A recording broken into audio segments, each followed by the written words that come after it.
If there's a bright spot after this earthquake, it's the kindness of strangers. Moroccans donating truckloads of clothes and other basics to survivors.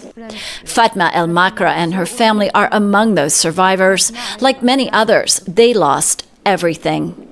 She says about 20 people died in her village, including a neighbor hit by a rock as he tried to save his wife. When the disaster happened, we left everything behind and ran for our lives. Driving here is frightening. Steep cliffs, rock slides potentially triggered by aftershocks. One reason why aid was slow to get here. Now some international rescue workers are leaving.